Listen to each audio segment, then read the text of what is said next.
of my brother and me in Manila. He was a P-47 fighter pilot over there at the same time I was. Had no connection at all with each other, but we got together.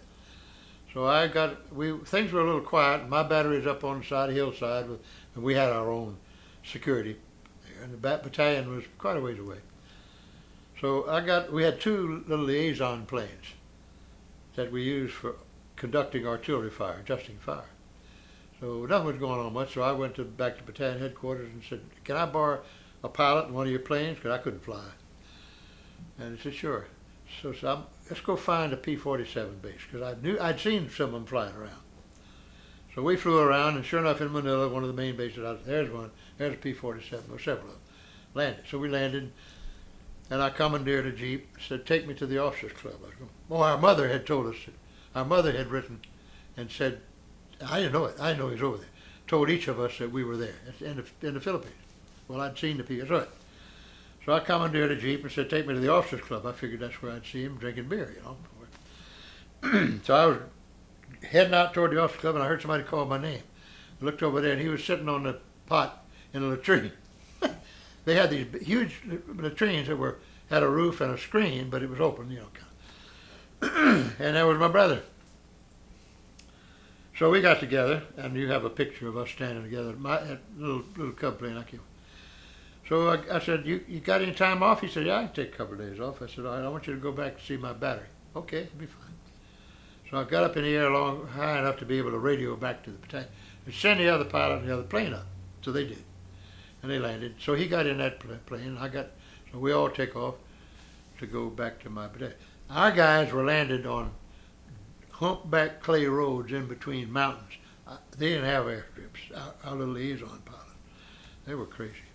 Oh, they were good. But anyway, so the other pilot asked my brother, would you like to fly this thing? He said, sure.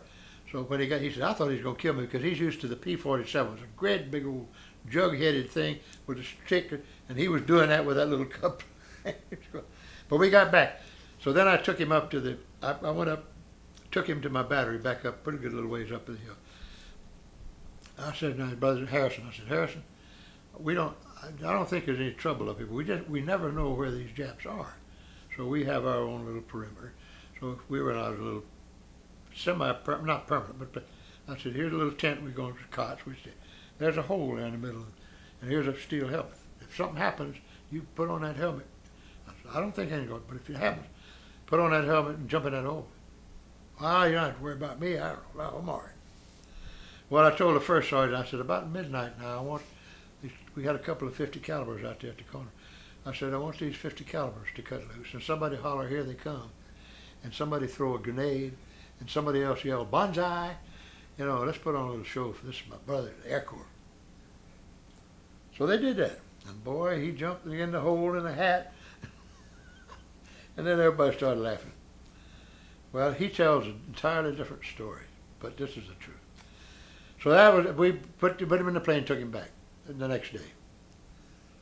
So a couple of days later, I was down at battalion headquarters, and my executive officer called, and he said, any way you can get in touch with your brother? I said, no, why? He said, he's up here buzzing us, and his plane, we'd seen a few Japanese Zeros. He'd come low over those pine trees, he'd come back with his plane, and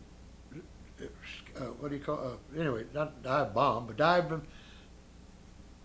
zoomed them, that's not the right word, had them all jumping into foxholes and running and scattering. And he'd zoom down and get them and come up and barrel roll a couple of times and come back. And they were jumping and they couldn't they couldn't tell it was an American. Finally, they figured out who it was. So and we tell it his story is a little different than mine. We told that story on WWSF. But anyhow,